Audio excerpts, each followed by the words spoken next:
Le ciel était gris de nuages. Il y passait des oies sauvages qui criaient la mort au passage, au-dessus des maisons, des quais. Leur chant triste entrait dans mon être et je croyais y reconnaître du Rainer Maria Rilke.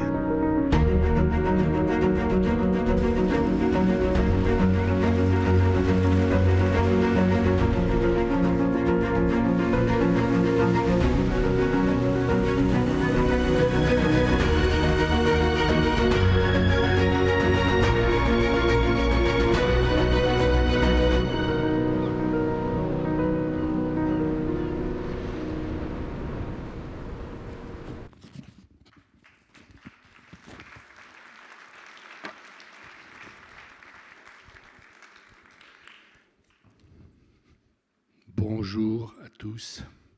Si je vous dis que je suis content de vous revoir, c'est étonnant, non? Je disais à quelqu'un à l'instant, ce qui se passe est tellement formidable que la fatigue ne compte plus, les heures ne comptent plus. C'est un événement si exceptionnel que rien n'est de trop. Voilà. Alors, on va recevoir quelqu'un qui est venu l'an dernier, si certains étaient là, peut-être l'an dernier, l'ont vu, Nicolas Bouzou, qui est assez difficile de catégoriser les gens, mais bon, il est réputé être économiste, il n'est jamais que ça, on n'est jamais que ce qui est l'étiquette que l'on a sur le front. Il est économiste, il est conseiller dans son métier de beaucoup de décideurs économiques, syndicaux, de tous les milieux. C'est pas un sondeur, c'est quelqu'un qui donne une expertise qui permet à ceux qui le consultent de prendre les meilleures décisions à leurs yeux. Mais il reçoit à la fois syndicats, politiques, patrons et autres. Donc c'est quelqu'un qui n'a pas le droit de se tromper normalement. Parce que quand vous êtes conseiller de gens différents et que vous leur dites, alors il ne dit pas faites ci et faites ça, évidemment. Mais il dit, si vous prenez telle décision, il y aura telle conséquence. Si vous prenez une autre décision, il y aura telle conséquence, à ma connaissance. Et donc, après, c'est le client qui décide de ce qu'il va faire, mais en connaissance de cause. Ce qui change tout. Parce que quand quelqu'un ne vous alerte pas sur les conséquences de vos décisions, évidemment, c'est plus hasardeux. C'est plus dangereux de décider des choses si on ne saisit pas les tenants et aboutissants de la décision. Voilà quel est son métier. Et dans son métier, il est reconnu comme étant une des personnes les plus sérieuses de ce métier. Alors, on dit, ceux qui le connaissent et qui le lisent et qui entendent les gens qui ne l'aiment pas, il est optimiste. Finalement, pour lui, tout va continuer d'aller bien. Et donc, il y a toute une catégorie de pessimistes qui l'accusent de présenter le monde sous un jour qui n'est pas celui qu'il est vraiment. Et en ce moment, c'est vrai que lorsqu'on lève la tête, sauf à Pau, il y a beaucoup de nuages. Et donc on se dit, on ne voit pas très bien entre la guerre, l'épidémie qui vient de s'arrêter, qui pourrait recommencer, et puis le chômage qui s'annonce, et puis le climat, etc., au point que, vous le savez, 40% des femmes, avant 30 ans quand même, parce qu'après ça peut changer d'avis, mais décident de ne plus avoir d'enfants, parce qu'ils considèrent que le monde est si dangereux que c'est un crime que de mettre des enfants au monde. Ça en est là quand même, le niveau d'inquiétude. Nicolas Bouzou, il est ni optimiste ni pessimiste. Mais il dit qu'à son avis, ayant tout analysé, tous les problèmes, de la même manière qu'il conseillerait un décideur, il conseille à tous les gens de réfléchir à 2 fois avant de conclure qu'on est à la fin du monde. Voilà, tout simplement. Et il dit que la situation est extrêmement sérieuse, extrêmement grave, mais que le travail, ce n'est pas de pleurer, c'est de trouver les moyens d'y remédier. C'est simple comme raisonnement. Et je vous rappellerai une petite chose pour ceux qui étaient là, peut-être. Pour ceux qui étaient là, ce n'est pas la peine que je le rappelle, mais pour les autres. Ici même, Nicolas Bouzou était le dernier invité de la dernière séance. Et l'atmosphère était la même, un peu moins anxiogène, mais pas loin.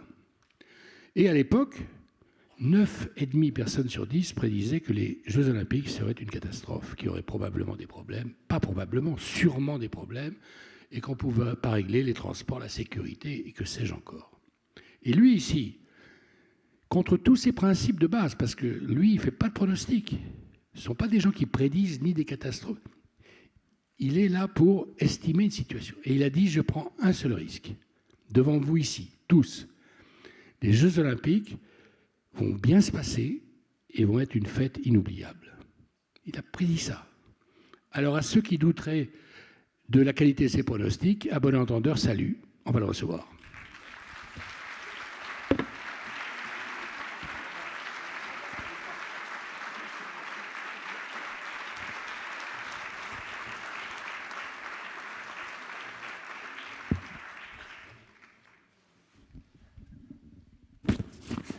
Il y a sûrement des témoins dans la salle qui peuvent confirmer. Hein. Moi, je confirme. Et à l'époque, on vous prenait pour un dingue. Je me souviens très bien de l'atmosphère de l'époque. C'était quelque chose d'unanime, quasiment unanime. Et il y a même des gens qui disaient que ce serait une catastrophe. Je me souviens, je ne vais pas citer de nom méchamment, mais... Enfin, je peux en dire un mot, 30 secondes, parce que je me souviens qu'on disait notamment que la cérémonie d'ouverture, de la faire en extérieur, ce serait risqué. Mais c'est bien parce que c'est risqué qu'il fallait le faire. C'est ça le génie de la France, justement. C'est de ne pas faire les choses comme le font les autres. Et quand quelque chose est risqué, on ne va pas se dire qu'on ne le fait pas. Au contraire, on s'organise pour essayer de le faire.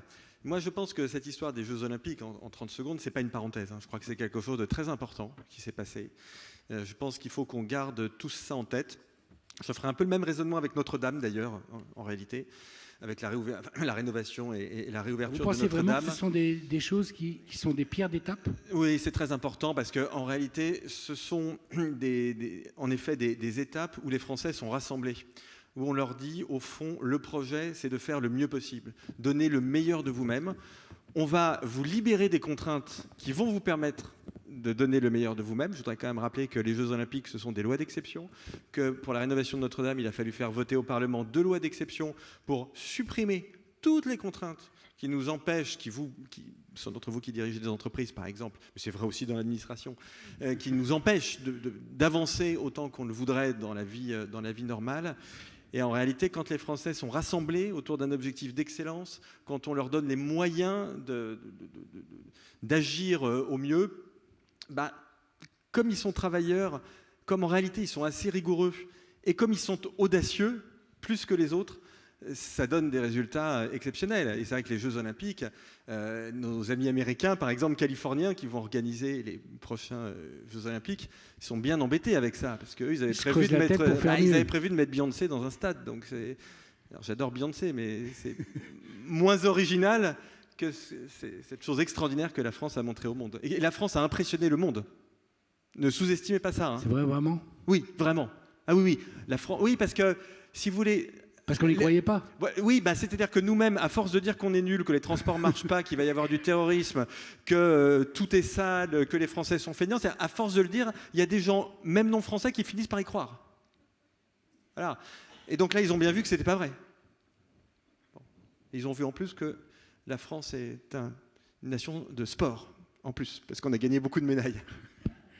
Et vous pensez vraiment que ça change le regard extérieur sur le pays ? Oui, j'en suis absolument persuadé. Ah bon ? Oui, parce que ça a montré que ça a rappelé que les Français sont capables de faire quelque chose d'exceptionnel qui rayonne dans le monde. Quelle est la vocation de la France, en réalité ? En quoi la France est un pays un peu différent de beaucoup d'autres pays ?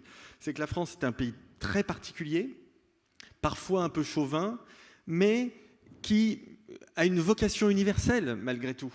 C'est quand même un pays qui a imposé des valeurs, c'est le pays des Lumières, c'est le pays de la Révolution, c'est le pays de la République, et puis bien d'autres choses avant d'ailleurs, parce que je ne considère pas du tout que la France est née au moment de la Révolution, je pense qu'il y avait une France avant, mais en tout cas c'est vrai que la France a toujours été très innovante du point de vue institutionnel, donc c'est vrai que la France a un message universel à faire passer. Mais vous le voyez bien quand vous voyagez, quand vous dites que vous êtes français, partout dans le monde, ça éveille une curiosité. Peut-être plus, je vais vexer personne, je dis ça complètement au hasard, hein, mais peut-être plus que si vous dites « je suis danois ». Non mais c'est vrai, ça c'est un constat. Il faut tenir la promesse après. Oui, ça c'est un constat, ouais, absolument. Il faut tenir la route. Oui, voilà. Mais parce que c'est une promesse, en même temps que c'est un constat, c'est une promesse. Oui, complètement, parce que Une exigence. Les gens attendent beaucoup de la France. Tiens, je vais vous prendre un exemple d'actualité. On n'avait pas prévu d'en parler, mais ça illustre parfaitement ce que je veux dire. C'est bien de parler de notre Boualem pays. Sansal, par exemple. Moi, je pense que c'est un grand écrivain, mais à la limite, peu importe. On pense que c'est un grand écrivain, un mauvais écrivain, c'est pas le sujet. Mais en fait, beaucoup de pays, alors en plus, il a la nationalité française, enfin, il a la double nationalité, mais beaucoup de pays attendent que ce soit la France qui tape du poing sur la table et qui fasse en sorte qu'il soit libéré. Parce que n'importe qui est attaché aux valeurs des Lumières, considère que ce qui lui arrive est absolument intolérable du point de vue des droits de l'homme, pas du point de vue de la législation de tel ou tel pays. Moi, je considère que je suis un héritier des Lumières. Ça veut dire très concrètement que je considère que les hommes, comment vivent les hommes ont des droits. Du simple fait qu'ils sont des hommes. Alors après, bien sûr, chaque pays a ses us et coutumes, mais je considère que l'homme a ses droits. Et quand je parle de l'homme, j'embrasse la femme. C'est-à-dire que ce qui se passe en Afghanistan, par exemple, aujourd'hui, est une trahison non pas seulement des droits de la femme afghane, mais des droits de l'homme au sens le plus abstrait qu'il soit. Et donc ça nous concerne. Et donc ce qui arrive à Boualem Sansal est aussi quelque chose qui nous concerne. Et dans le monde, on attend ça de la France. Ça résonne. On en a parlé hier soir avec Philippe Val. Oui, voilà, Philippe Val fait partie justement. Tiens, je prends cet exemple. Qui incarne mieux l'esprit français que Philippe Val? Voilà, c'est très exactement ça. C'est-à-dire, alors lui, il a tout, parce que c'est l'humour, la culture, il est très irrévérencieux, pardonnez-moi, et en même temps, les combats qu'il mène, et les combats qu'il a menés notamment quand il a dirigé Charlie Hebdo, sont des combats absolument universels qui rassemblent beaucoup de gens dans le monde. Donc lui, il incarne parfaitement ce que je suis en train de dire. Alors, vous avez appelé le livre « La civilisation de la peur ». Moi, j'avais envie de prendre une autre phrase de votre livre à l'intérieur, parce que je la trouve très très belle et signifiante. Vous dites, sur 4 lignes, « Voilà toutes les raisons d'être pessimiste ». Ceci, cela. Vous énumérez très rapidement tout ce qui ne va pas et tout ce qui est promesse de malheur futur. Et vous terminez avec ces 3 mots, « Oui, mais non ». Ah, j'ai adoré ça. J'ai trouvé que c'était une manière d'ouvrir une conversation intelligente rapidement, synthétiquement, et qu'on a envie d'avoir la suite. C'est ça qui m'a impressionné. C'est-à-dire que ces 3 mots-là, on a envie de dire, mais qu'est-ce qui se passe alors? Voilà. Oui, la France est un pays fasciste, on va tous griller, et le climat va générer un effondrement de la civilisation, et Frédéric Ancel en parlera peut-être tout à l'heure, mais nous sommes bien évidemment au seuil d'une guerre mondiale nucléaire, donc voilà. Bon, d'ailleurs, c'est Pascal Bruckner qui dit qu'on est rentré dans l'ère de la concurrence des catastrophes. Parce que vous voyez bien qu'il y a vraiment ça, quoi. Oui, il y a une émulation. Il y a une émulation, oui. Mais complètement. C'est-à-dire que j'ai parfois l'impression que les apôtres de l'effondrisme climatique sont très embêtés par cette histoire de guerre nucléaire qui pourrait les prendre de vitesse, mais qui signifie qu'il y a d'autres sujets auxquels on doit réfléchir que le climat, si vous voulez. Donc, le climat étant un immense sujet, hein, oui. Évidemment, je ne suis pas du tout en train de nier ça. Mais c'est vrai que l'organisation du débat public, en raison de la concurrence que se livrent les médias, et puis aussi du rôle un peu singulier qui est celui de l'intellectuel en France, aboutissent à ce qu'on ait toujours un petit peu un concours de catastrophes. Je le vois bien dans le débat public. Je ne veux pas parler pour Frédéric Ancel, mais ce serait intéressant d'avoir son regard sur les questions géopolitiques. Je dis ça parce qu'on en parlait pendant le déjeuner de cette question de la guerre mondiale, de la guerre nucléaire. Moi, je vois bien dans le débat public, si vous dites par exemple la France est en train de devenir un pays fasciste, vous ne le voyez pas, mais pour tout un tas de raisons, depuis le Covid, il y a un glissement totalitaire de la France, et un peu comme la grenouille, vous savez, qui voit pas que la température de l'eau monte, on est en train de devenir un pays fasciste. Si vous dites ça, absurde de bout en bout, ça n'a absolument aucun sens. La France est l'un des pays les plus libres au monde, hein. Quand vous pratiquez le débat public dans plusieurs pays, vous savez bien que franchement, la France est le pays où on peut dire le plus de choses. Mais si vous dites ça, ça vous donne l'air intelligent. Tout le monde va dire autour de vous, oh là là, vous n'êtes pas au courant de ce qui se passe. Voilà, c'est très exactement ça. Il a vu quelque chose. D'une vue globale. Il a vu quelque chose qu'on n'a pas perçu. Il est mieux informé que nous. Il est plus lucide. Et donc, au fond, il doit avoir raison. Et si vous dites, par exemple, je reviens au domaine qui est le mien, dans le domaine économique, un truc du genre, les entreprises françaises ont créé 2 millions d'emplois ces 5 dernières années, donc c'est factuel, le ciel vous tombe sur la tête. Mais qu'est-ce qu'il raconte? Il est fou, pourquoi il ment? Les chiffres sont inventés, il veut avoir un poste, c'est quelque chose qui revient très souvent. Ce qui d'ailleurs est un peu une insulte à mon intelligence, parce que ça n'a jamais marché. Donc si c'était le cas, j'aurais arrêté, puisque le président m'a jamais rien proposé, en l'occurrence. Donc voilà. Et en plus, il va changer. Donc il arrive en fin de... Donc tout ça n'a pas de sens. Mais vraiment, le ciel vous tombe... Vous dites des choses factuelles. Le ciel vous tombe sur la tête. Donc c'est une position qui est plus difficile à tenir, mais ce que j'explique dans le livre, c'est que certes, le fait de prédire les catastrophes vous donne l'air intelligent, donc ça c'est bien sur le moment, vous êtes content, mais quand on fait le bilan, au fond, ceux qui prédisent les catastrophes se trompent toujours. Et vous pouvez reprendre... Depuis Malthus, pour ne pas remonter trop loin, mais on remonte, on va dire, à la fin du XVIIIe siècle. Donc on va prendre Malthus, l'essai de Malthus a dû sortir de mémoire en 1779, quelque chose comme ça. Au fond, de Malthus jusqu'à, je ne sais pas, Al Gore. Alors Al Gore avait bien vu qu'il y avait des problèmes de climat, mais quand vous relisez ses prédictions, elles se sont avérées fausses. Mais en réalité, tous ceux qui ont une vision catastrophique des choses, in fine, se trompent. Et ils se trompent pour une raison qui n'est pas une raison de l'ordre de l'analyse économique ou de la démographie. Ils se trompent pour une raison ontologique. C'est qu'ils oublient quelque chose. Et c'est en ça que je dis que je suis un héritier des Lumières. C'est que la nature de l'homme, c'est sa liberté. C'est ce qu'il va faire. C'est donc sa capacité à résoudre des problèmes. C'est ça, la nature de l'homme. C'est le fait qu'il est capable de trouver des solutions face à des problèmes qui semblent insurmontables. Donc quand vous faites des prédictions catastrophiques, vous pouvez avoir raison de temps en temps, parce que bien sûr ça peut arriver.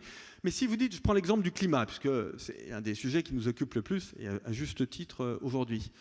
Vous dites, la température s'élève, là elle a augmenté depuis l'ère pré-industrielle de 1,8 degré, quelque chose comme ça. Donc on va vers les 3 degrés, et donc comme on ne va pas pouvoir atténuer et qu'évidemment on ne pourra pas s'y adapter, on va vers un effondrement de l'espèce humaine et sans doute une nouvelle extinction. L'hypothèse sous-jacente, c'est que l'homme est une machine inerte, qu'il est incapable d'agir. C'est ça l'hypothèse sous-jacente. Mais quand vous allez un peu plus au fond des choses et que vous regardez, non pas l'augmentation des températures d'aujourd'hui, parce que l'augmentation des températures d'aujourd'hui, c'est la conséquence de ce qu'on a fait il y a 100 ans. Donc, il faut le savoir, c'est un élément de diagnostic, mais ça ne nous dit rien de ce que vous faites. Rien du tout. Quand vous regardez ce qu'on fait aujourd'hui, quand vous regardez la progression, la capacité de production des électricités décarbonées dans le monde, par exemple, vous voyez que vous êtes sur une exponentielle. Vous voyez que ça va très vite, et vous voyez que d'ores et déjà, sur le sujet climatique, les pessimistes déjà ont tort. Vous pouvez prendre par exemple toutes les projections sur le coût des batteries, sur le coût du renouvelable. Je pense en particulier au coût du photovoltaïque. Ça baisse à la verticale. Vous n'aviez aucune prédiction, aucun exercice de prospective qui vous annonçait que ça baissait aussi vite. Et donc, si je voulais être un peu provocateur, je dirais, sur le sujet de l'environnement, nous allons presque plus vite que ce qui était prévu. Il faut continuer. Ne nous méprenons pas. Ce qui semblait possible. Oui. Il faut continuer d'aller très vite. Parce que le climat, c'est un sujet très sérieux. C'est un sujet scientifique. Donc, il ne faut pas du tout prendre ça à la légère. Mais il est faux de dire qu'on ne fait rien. Moi, je me bats contre ça, contre ceux qui disent « on ne fait rien, on va dans le mur ». En fait, jamais dans l'histoire de l'humanité, vous n'avez un sujet qui a été pris autant à bras-le-corps que la question du climat. Ça n'est jamais arrivé. Il n'y a pas de précédent. Il y a l'épidémie. Donc, on ne peut pas dire... L'épidémie. Oui, mais l'épidémie, c'était... Si, ça s'est fait de manière stupéfiante et rapide. Moi, je trouve que ça a été plutôt bien géré en réalité. Ah oui. Mais la rapidité du vaccin, tout ça, la mondialisation, ça a été d'une vitesse inouïe. Ça n'a jamais existé avant. Non, inouïe. complètement. Mais justement, ça veut bien dire qu'on est capable de prendre des problèmes, alors qui sont là pour le coup des problèmes de nature scientifique, le climat ou les épidémies, mais on est vraiment capable de les prendre à bras-le-corps, de s'organiser, et c'est toujours la même chose. En fait, l'humain étant libre, quand il est face à un problème, vous lui dites, à la limite, débrouille-toi, on te file de l'argent, des moyens et des gens intelligents. En règle générale, on y arrive. C'est pour ça que je crois que vous évoquiez dans l'introduction que j'écoutais les jeunes qui aujourd'hui disent « Moi, je ne veux pas faire d'enfants parce qu'il y a le climat, ça, c'est fondamental, parce qu'il y a le la guerre, parce qu'il y a le Parlement, la crise, etc., la dissolution. » Et en fait, c'est absurde à de très nombreux titres. Alors, c'est absurde parce qu'on pourrait prendre une frise historique derrière moi. Je mets le doigt au hasard, je trouve autant de problèmes qu'aujourd'hui. Et on faisait quand même des enfants. Je rappelle que le baby-boom a commencé, pour être tout à fait exact, il faudrait vérifier, mais en 1943, je crois, quelque chose comme ça. Donc, avant au milieu de la guerre. Au milieu de la guerre. Donc, le pays sous occupation. Contrairement à ce qu'on dit, voilà, il n'a pas commencé. Mais c'est simplement, justement, c'était un instinct de vie. Ça voulait dire, non, on est là. Voilà ce que ça voulait dire, le fait de faire des enfants. Et comme le dit Pierre-Henri Tavoyot, le philosophe, de façon simple mais extraordinairement brillante, si pour sauver l'espèce humaine du réchauffement climatique, le moyen c'est de ne pas faire d'enfants, je ne comprends pas la logique en fait. Non, oui, c'est une idée qui est absurde en soi. Il a raison. Mais j'ajouterais quelque chose. Pour qui on lutte contre le réchauffement climatique ? Pour qui on essaie de faire un pays qui soit un pays toujours meilleur ? Exact. Pour nos enfants. Parce que moi qui fasse très chaud à Pau ou à Paris l'été, ça ne me pose pas de problème en fait. Donc si on lutte contre le réchauffement climatique, c'est pas pour nous, c'est pour les autres. Et c'est pour nos enfants, c'est pour nos petits-enfants, c'est pour les générations futures. Donc si on n'a plus d'enfants, on perd le sens de la vie tout simplement. Et donc on perd le sens de l'action.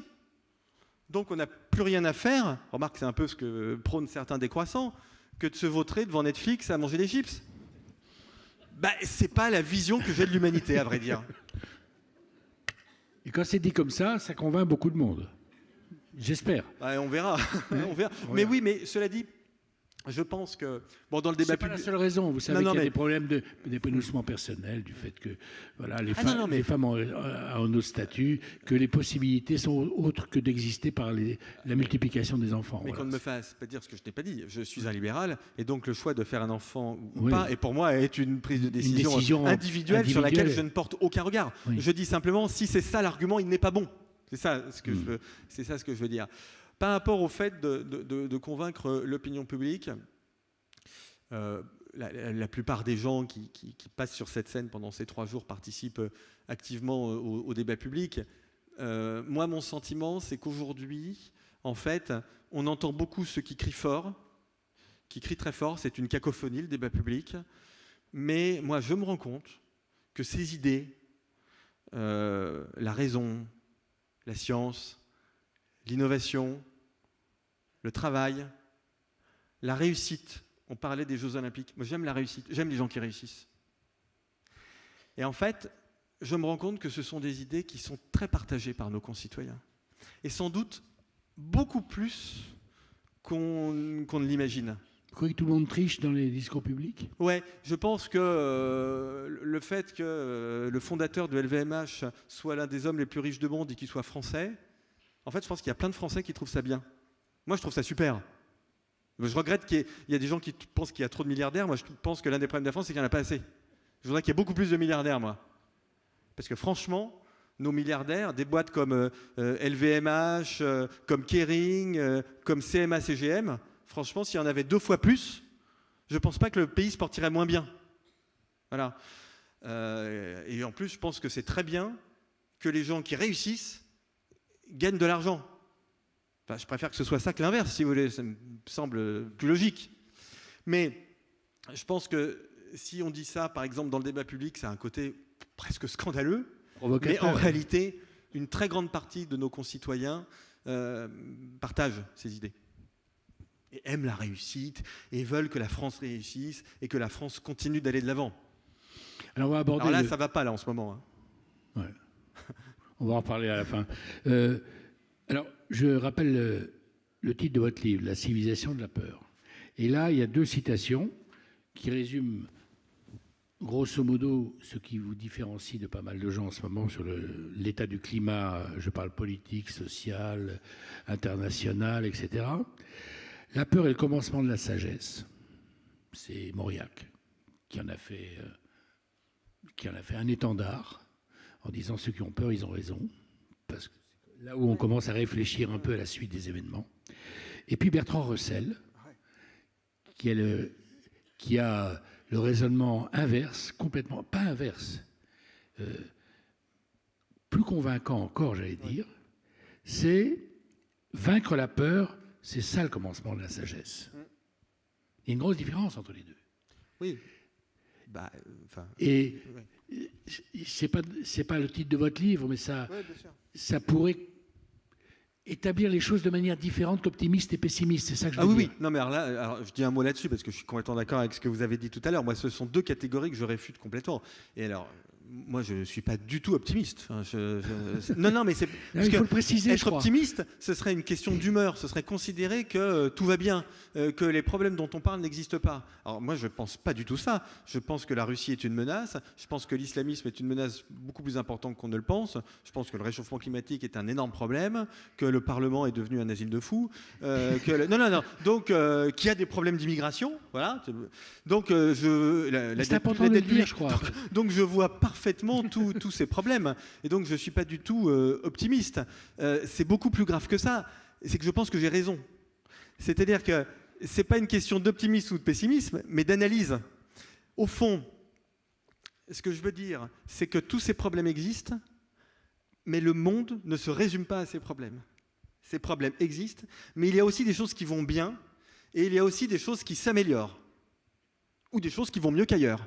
Alors, je vous raconte une toute petite histoire, mais vraiment en 15 secondes, parce qu'il se trouve que, pour des raisons personnelles, je passe beaucoup de temps au Québec, parce que ma fille y vit, et je vais faire la promotion du livre au Québec, donc à la radio, à la télévision, etc. Et puis, je reçois un coup de fil, 1 ou 2 jours après, chez Ouzou, c'est le cabinet du ministre de la Santé, ministre de la Santé du Québec, voudrait vous voir, là.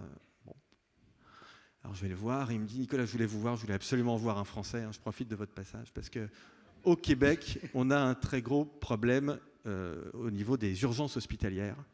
Et j'ai entendu dire qu'en France, les délais d'attente aux urgences étaient de 6-7 heures, et je voudrais savoir comment vous faites, parce qu'à Montréal, on est à 35-40 heures.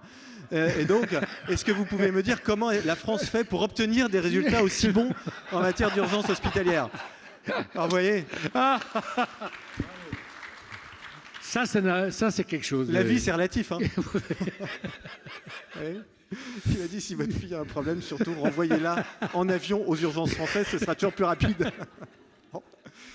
Mais donc, le monde ne se résume pas au problème. Mais le deuxième point, et je sais qu'on partage ça tous les deux, c'est qu'on sous-estime notre capacité collective à résoudre les problèmes. C'est ça qui est très important. Aujourd'hui, la France, on en reparlera peut-être tout à l'heure, est dans une situation difficile, objectivement difficile, politiquement, économiquement. Mais à mon avis, en 5-10 ans, en s'y prenant bien, on peut avoir refait un pays qui est celui qu'on avait dans les années, au début des années 60 ou au début des années 1900. Alors ça, je vous le dis tout de suite, personne n'y croit. Oui, je sais bien. C'est normal que personne n'y croit, parce que c'est sûr que nos concitoyens qui regardent les chaînes info et qui s'informent en complément sur les réseaux sociaux, ou qui pire font l'inverse d'ailleurs, ce que je déconseille vraiment de faire, ont une vision du monde et du pays qui est une vision qui n'est pas fausse, mais qui est biaisée négativement. Donc je sais bien que personne n'y croit. Pourtant, quand vous regardez toute l'histoire de France, c'est des réussites éblouissantes qui succèdent à des drames. C'est ça l'histoire de France. Hein. Voilà. Je vais prendre l'exemple le plus connu et le plus contemporain. Les parlementaires en 1940 jettent la République, foutent la République et filent le pays à Pétain, c'est-à-dire aux Allemands. 15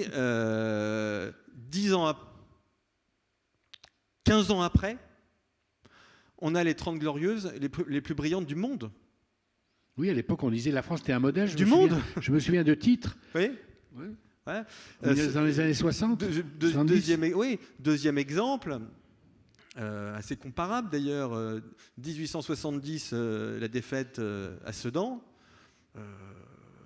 15 ans plus tard, pareil, le monde entier vient en France, puisque la France est devenue le pays de l'innovation, le pays des expositions universelles, le pays qui a le plus grand nombre de constructeurs automobiles en France. Avions.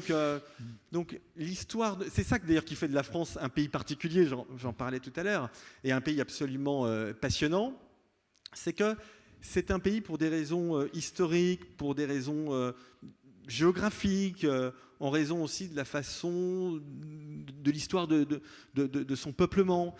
C'est un pays qui n'est pas un pays tranquille. C'est un pays voilà, passionnel un peu. Non, quand on fait une réforme des retraites en France, ça ne se passe pas comme au Japon ou au Danemark. Voilà. C'est plus viril chez nous, c'est plus extériorisé. Au Japon, c'est un décret, personne ne s'en rend compte. En France, il y a 1 million de personnes dans la rue. Voilà, c'est différent. Ce que j'observe, c'est qu'au bout du compte, on fait la même. Hein. On a la même. Au passage, il ne faut pas la défaire. Hein. Par contre, ça, c'est idiot. Par contre, de l'abroger, hein, c'est stupide.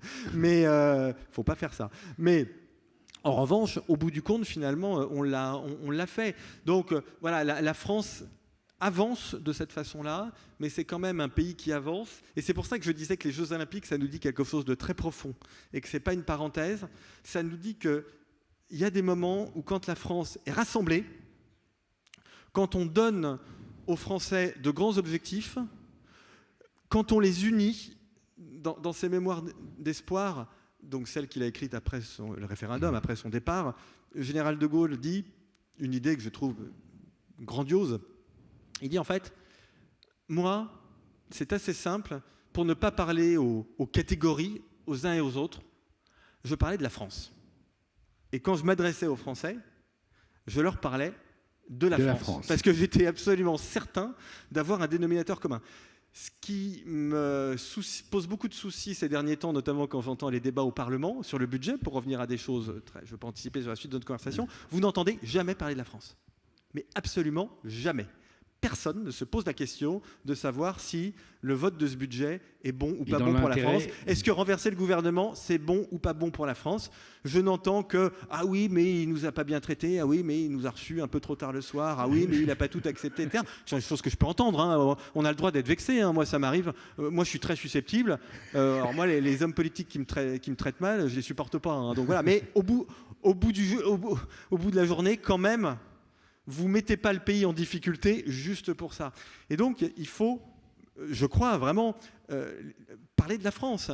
Et ce qui a fonctionné avec les Jeux Olympiques ou avec Notre-Dame, c'est qu'en réalité, les artisans de Notre-Dame, tous ceux, les bénévoles, les sponsors, tous ceux qui ont participé à l'organisation des Jeux Olympiques, les sportifs, avaient comme idée, justement, de montrer le meilleur de la France. Donc, il faut qu'on arrive à retrouver ça, et ça demande des changements qui sont des changements très concrets, mais qui sont à notre portée. Et d'ailleurs, je reste un instant sur les mémoires du général de Gaulle, parce qu'on est dans une conversation libre et improvisée, mais le troisième chapitre des mémoires d'espoir porte sur l'économie. Le premier s'appelle les institutions, le deuxième s'appelle l'Algérie, et le troisième s'appelle l'économie.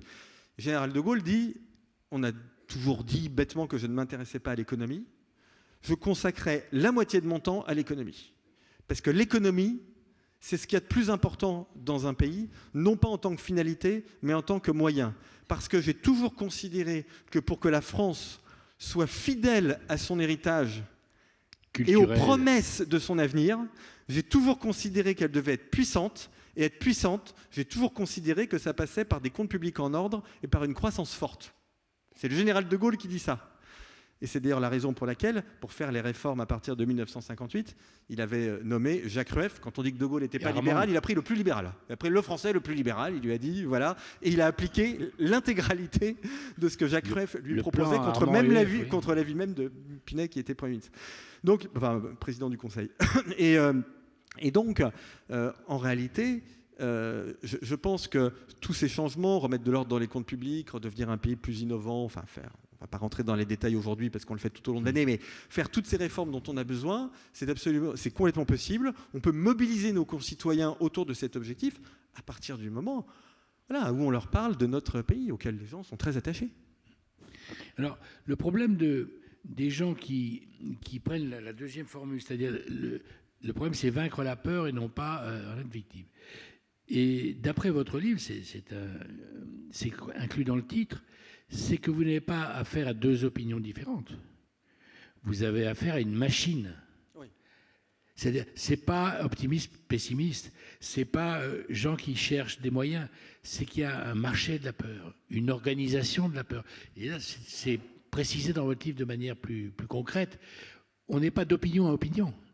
On est d'opinion à une force qui a des intérêts financiers, qui a des intérêts intellectuels. Et donc, ce n'est pas opinion contre opinion, vous avez l'impression d'avoir en face de vous une vraie machine organisée pour diffuser ce sentiment de peur. Oui, complètement. En fait, vous avez des producteurs de peur qui produisent de la peur parce qu'en effet, c'est très rentable. Alors pourquoi c'est rentable ? Parce que la peur, c'est quelque chose qu'on ressent tous. Hein. Notre corps a émergé biologiquement pour avoir peur quand se présentait à nous un danger. Et c'est la raison pour laquelle la peur se traduit par des conséquences physiques extrêmement concrètes, hein, le cœur qui accélère, le taux de cortisol qui augmente, ce qui nous permet de nous enfuir, de nous battre. Donc ça a une vraie signification. Donc on est fait en quelque sorte pour avoir peur. Et c'est la raison pour laquelle, moi je fais toujours l'analogie avec le sucre. Hein. La peur est aux médias ce que le sucre est à l'agroalimentaire. C'est-à-dire que pour nous capter, pour nous exciter, pour nous retenir, il n'y a rien de mieux que la peur en fait. Et c'est la raison pour laquelle, quand vous avez une concurrence médiatique qui est très forte, Jérôme Fourquet, c'était très intéressant, nous disait ce matin que TF1 dans les années 80 avait une part de marché, je crois, disait-il, de 45%, et aujourd'hui de 15%. Donc ce qui est énorme, mais ça montre bien comme le secteur médiatique est devenu incroyablement concurrentiel avec la multiplication des chaînes.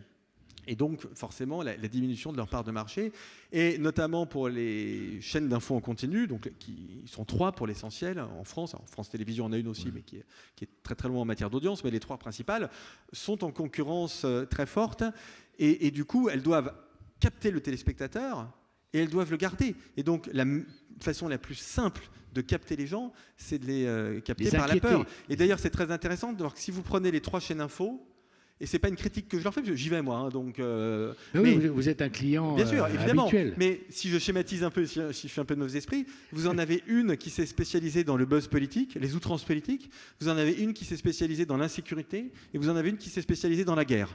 Donc, vous avez chacun sa part. Totalité, voilà, exactement, de ce que vous pouvez pour vous faire peur.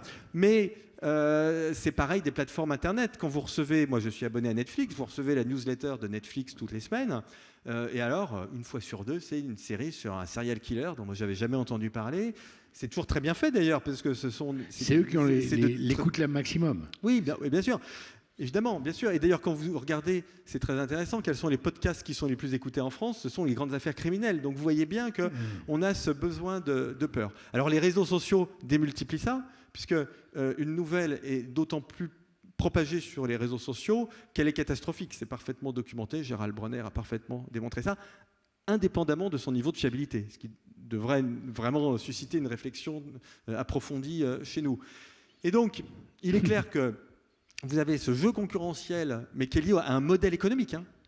C'est pas de la mauvaise volonté. Il n'y a aucune volonté de désinformation de la part des médias. Parfois, les gens pensent ça, ils disent ils veulent nous désinformer. Vous connaissez les médias par cœur. Non, c'est pas ça du tout. C'est simplement qu'il y a un modèle économique qui fait que Florence Aubenas ce matin, vous voyez que j'étais très assidu, je ne connaissais pas cette expression, mais expliquait qu'on demandait aux reporters de guerre des reportages boum boum. Je ne connaissais pas cette expression, elle a expliqué ça ce matin, donc c'est vraiment une illustration. Il faut du boom. Voilà, donc c'est vraiment une illustration de ce que je suis en train de développer. Donc vous avez cette organisation de la peur, avec des ONG aussi qui vont attirer des financements parce qu'elles prédisent l'effondrement, et puis une petite spécificité française qui est l'intellectuel.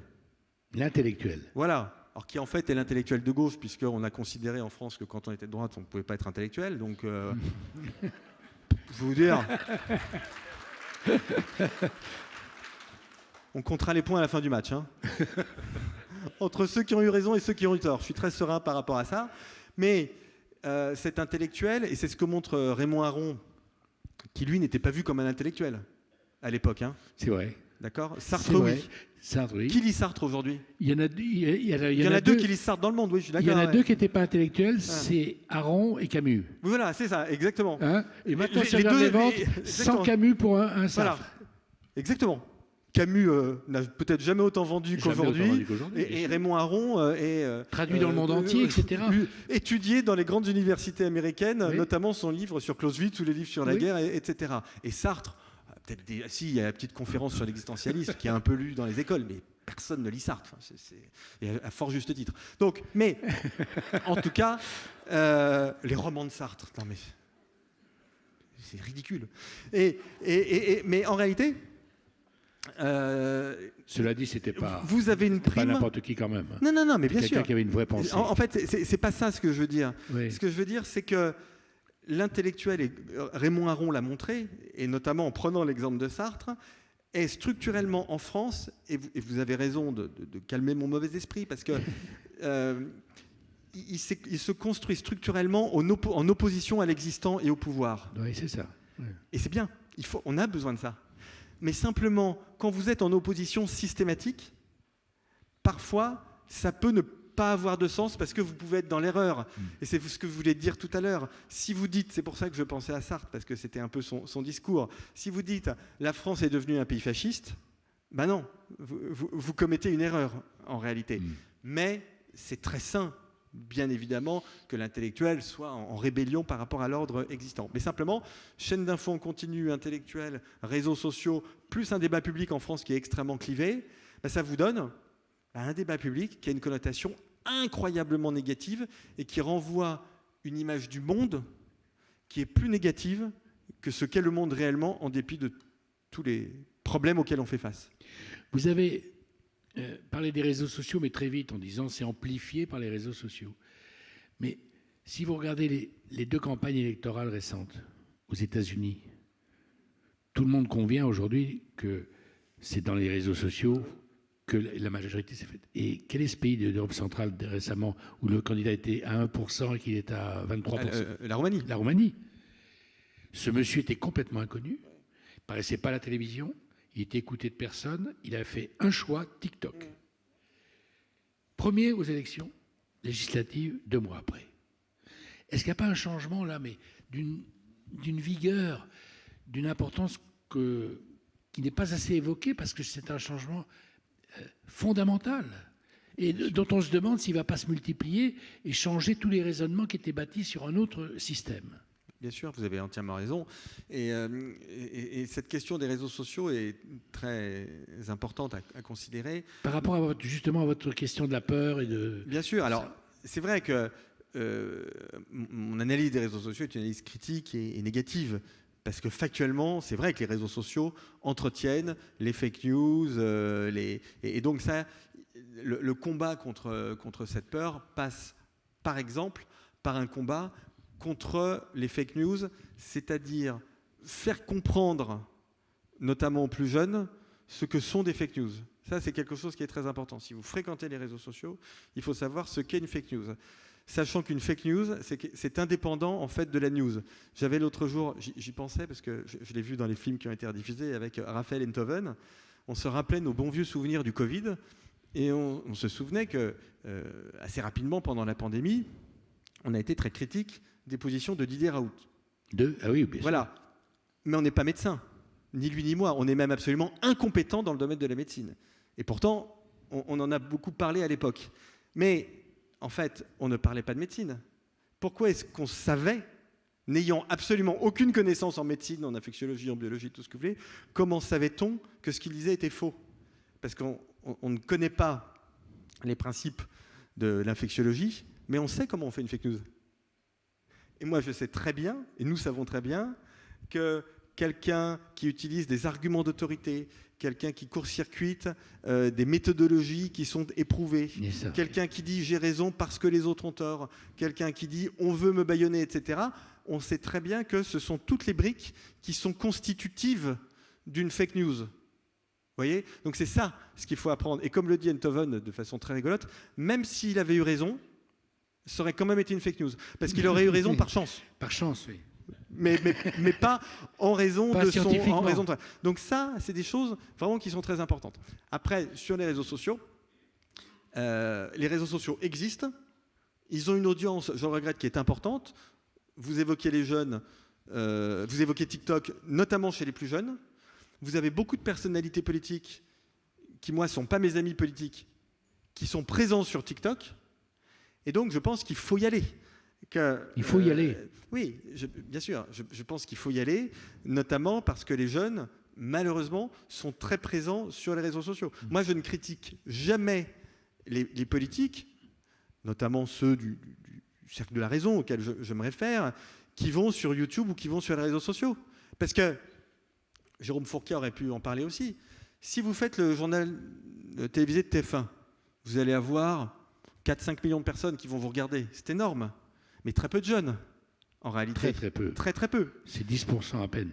Voilà. Mais les jeunes, il faut bien aller leur parler. Il faut bien aller les voir. Surtout vu ce qu'ils votent. Donc, il faut bien aller là où sont les décisions prises, où la décision est prise. Bien sûr. Donc, il faut avoir le courage d'aller voir des youtubeurs. Certains sont très bien. D'ailleurs, il y a des choses de très grande qualité. Ce que fait Hugo Décrypte sur Instagram, par exemple, moi, je suis ça, et très, très grande qualité. Donc, mais il faut y aller. À mon avis, il faut aller les chercher. Ça demande des compétences qui ne sont pas forcément celles de... Tout le monde est compétent pour les mauvaises nouvelles. Oui. Parce que comme ça repose sur... celui qui dit « c'est pas vrai », il doit avoir une batterie d'arguments énorme pour combattre. Oui. Il y a inégalité dans... Oui, absolument. Il y a inégalité dans le combat. Alors, vous allez dire, c'est vraiment le name dropping, mais j'avais cette conversation avec Gérald Bronner, personne éminente, et donc le sociologue Gérald Bronner. Et en fait, on se posait exactement cette question, c'est-à-dire qu'on se disait, c'est sûr que pour ceux qui défendent une éthique de responsabilité dans le débat public, qui essaient de ne pas dire n'importe quoi, qui essaient de se faire entendre dans un débat public qui est très cacophonique, c'est sûr que c'est plus difficile. C'est sûr que si vous voulez faire du buzz, vous avez plutôt intérêt, comme je le disais tout à l'heure, à proférer des mensonges ou des choses inexactes qui sont spectaculaires.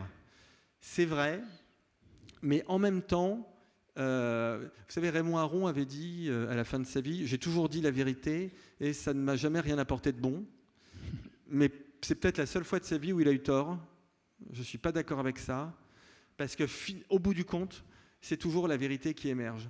Et regardez, on parlait tout à l'heure de Raymond Aron, mais je pourrais prendre un autre exemple, Tocqueville. Vous savez, Tocqueville, il a connu un très grand désert intellectuel. En fait, il a été redécouvert par François Furet, c'était quand? Dans les années 90. Oui, il y a 30 ans à peine. Voilà, donc c'est extrêmement récent. Donc ça fait 30 ans en réalité que Tocqueville est relu. René. Pourquoi Tocqueville est relu? Parce que vous ouvrez n'importe quelle page du livre sur l'Amérique ou du livre sur la Révolution, n'importe quelle page, vous avez une idée pour aujourd'hui. Voilà, parce qu'il avait raison. Et donc, Stefan Zweig, pourquoi est-ce que Stefan Zweig a été aussi... Il est devenu une immense star de la littérature mondiale. Après sa mort. Mais c'est pas très vieux. Non. Ça fait quoi? Ça fait 15 ans qu'il est... Camus, vous parliez de Camus. Et en fait, pourquoi est-ce que ces gens-là sont redevenus des stars, des grandes stars de l'édition? Parce qu'ils nous disent des choses qui sont des choses vraies et utiles pour aujourd'hui. Et durables. Oui, bien évidemment, et durables. Donc je pense qu'au bout du compte, comment vivent les hommes? Comme les hommes veulent finalement vivre mieux, l'aspiration des gens, au bout du compte, c'est quand même de vivre en paix, d'améliorer leurs conditions matérielles, de vivre dans des pays libres, au bout du compte. Malheureusement, c'est pas quelque chose de continu. Finalement, ceux qui les aident à ça finissent par durer et finissent par émerger. Je pense que sur le long terme, vous avez raison de dire ça. Mais si vous oubliez le court terme, vous sautez une marche. Oui. Il y a un risque d'accident. Ah oui, bien sûr. Vous avez parlé des États-Unis. Qui rompt la progression raisonnable. Bien sûr. Ça peut aller assez mal pour que d'un coup, l'esprit soit vraiment inquiet pour de bon et qu'il y ait une faille telle qu'après, il faille des générations pour remonter. Oui, vous avez raison. Après, L'accident fait partie des scénarios. Oui, mais vous avez complètement raison. Mais après, c'est ce que, quand vous êtes dans le débat public ou quand vous écrivez ou quand vous exprimez en public, il y a un moment, là encore, je reviens à Raymond Aron, c'est dans son le livre d'entretien avec Dominique Volton, où il explique bien qu'il y a un moment de sa vie, assez tôt, où il faut faire ce qu'on appelle le choix fondamental. C'est-à-dire que vous choisissez votre camp. Vous pouvez être révolutionnaire, vous pouvez être libéral, vous pouvez être social-démocrate, mais voilà, tout ça se fait assez tôt dans une vie. Bon, donc moi, j'entends parfaitement votre argument. Je vois bien qu'aujourd'hui, on est dans une période qui est une période qu'on pourrait qualifier de romantique, de baroque, où les idées fantasques, on le vent en poupe, où les utopies, on le vent en poupe, où on peut... C'est ce qu'on a vu, je reviens à des choses très terre à terre, mais au mois de juin, après la dissolution, qu'est-ce qui a fait peur aux marchés financiers? Et qu'est-ce qui continue de leur faire peur? C'est pas la dissolution, hein. Vous savez, les marchés financiers, ils savent très bien qu'il y a des élections démocratiques, ça leur fait pas peur.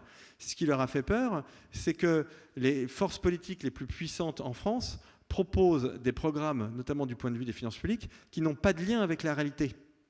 Et pourtant, ce sont les deux blocs, aujourd'hui, qui sont les plus populaires. Et donc, je choque certains d'entre vous, puisque forcément, un grand nombre d'entre vous votent ou sont sympathisants de ces deux blocs. Donc, je parle, pour être parfaitement clair et explicite, du Rassemblement national et du Nouveau Front populaire. Donc, je sais très bien que je choque en disant ça, puisque statistiquement, vous êtes un très grand nombre à partager ces convictions. Mais moi, mon idée... c'est que, en réalité, ces idées, on le vent en poupe, sont très puissantes, alors qu'elles sont mauvaises pour notre pays, mais qu'elles sont mauvaises parce qu'elles ne correspondent pas à la réalité et à ce dont notre pays a besoin. Et donc, cette difficulté, elle existe aujourd'hui. C'est difficile de faire entendre ce type d'idées, mais je vais vous dire, les choses sont versatiles. Là aussi, on en parlait à midi. Bien sûr que Donald Trump a été élu très largement. Il a remporté un très grand succès, malgré, ou peut-être même à cause de toutes ces outrances. Et donc, on se disait, mais peut-être que du coup, sans doute, ça va essaimer et ça va donner des idées dans le monde entier, y compris en France. Peut-être, mais peut-être pas aussi. Peut-être qu'il va y avoir une espèce de contre-révolution qui va s'engager et que les gens vont demander quelque chose de plus apaisé, de plus calme, de plus rationnel. Vous avez des pays qui sont déjà entrés dans cette logique. J'étais en Pologne il y a quelques semaines. La Pologne a passé son moment romantique et est revenue à des choses extrêmement traditionnelles, classiques, de centre-gauche en l'occurrence, en Pologne avec Donald Tusk. Bon, voilà. Donc, je pense qu'on n'en sait rien. Et puis alors, ce dont je suis sûr, et ça nous ramène à ce que je disais tout à l'heure, c'est qu'on ne peut pas faire de pronostic politique en France parce que la France est un pays très légèrement versatile sur le plan politique. Je lisais cet été, juste après la dissolution, un petit livre que ses descendants m'ont envoyé du créateur en France de la toile de Jouy qui s'appelle, ceux d'entre vous qui connaissent Paris connaissent son nom, parce qu'il a le nom d'une station de métro, ou plus exactement, une station de métro a pris son nom. Vous savez comment il s'appelle? Oui, j'ai entendu. Oberkampf. Non, pas Gay-Lussac. Oberkampf. C'était un Suisse qui est arrivé en France. Et il est arrivé en France donc sous le régime de Louis XV et il a fait fortune parce que Choiseul avait libéralisé le commerce des étoffes qu'on appelait les indiennes à l'époque. Et donc, il a connu Choiseul. Donc après, son entreprise est devenue une manufacture royale. Alors, manufacture royale, je le dis au passage, c'était très exactement comme les JO et comme Notre-Dame de Paris. Hein, ça, c'est la continuité de l'histoire de France. C'est-à-dire qu'une manufacture royale vous donnait l'autorisation de ne pas respecter la réglementation. C'est pour ça qu'elle marchait bien. Voilà. Donc, c'était ça, un manufacture royale. Et donc, c'est devenu... Et alors, après, donc, il a connu... la Révolution, alors il a continué son business, il a connu la terreur, alors c'était plus compliqué, enfin, voilà. Il a continué, ça ne l'empêchait pas de faire des affaires, puis il a connu le directoire, alors là c'était bourgeois, donc ça a bien marché, puis il a connu le consulat, et puis évidemment l'Empire. Alors Napoléon est venu le voir, Bonaparte est venu le voir, il lui a dit une phrase que j'adore, c'est toute la puissance de l'économie, ça aussi ça nous ramène à ce que disait De Gaulle tout à l'heure, il lui a dit « Nous faisons tous les deux la guerre aux Anglais, mais la vôtre est quand même plus efficace ». Il leur prenait plein de parts de marché. Et puis il a connu, bon voilà, les 100 jours et la restauration, vous voyez, dans une vie. Parce que je vous rappelle que c'est le même peuple qui a fait la terreur et la restauration. En passant par l'Empire, c'est plus amusant. Donc, oui, donc vous voyez, la versatilité, ça donne de l'espoir à beaucoup de gens dans le champ politique. Hein. C'est pas parce que vous êtes impopulaire aujourd'hui que vous le serez demain. Hein. Avant-dernière question, mais rapide, c'est... je parle trop, il se passe quelque chose de nouveau, c'est la destruction, enfin, l'idée que l'industrie automobile peut tomber dans les années qui viennent très vite. Et la perspective derrière, c'est le retour du chômage, qui serait pour la société française un choc supplémentaire par rapport à tout ce dont on vient de parler. Et c'est quelque chose qui monte. Je demande à l'économiste, là, est-ce que c'est dangereux ce qui a été fait de dire qu'il n'y aura plus de bagnoles oui, bien sûr. Thermiques dans 20 ans maintenant? Est-ce que c'est dangereux de sacrifier un pan entier de l'économie qui a des secousses partout ailleurs, en ce moment où les inquiétudes sont assez nombreuses, pour ne pas en rajouter une? Oui. Alors, sur la question de l'automobile, je pense qu'on aurait pu faire en effet un peu mieux, et ce un peu mieux, et en général, alors là pour le coup c'est une idée qui est très répandue chez les économistes, c'est de dire l'objectif ou la contrainte qu'il faut mettre à un secteur comme l'automobile ou comme l'aéronautique, c'est pas de lui dire arrêtez tel type de motorisation, mais plutôt réduisez les émissions carbone de vos véhicules de temps.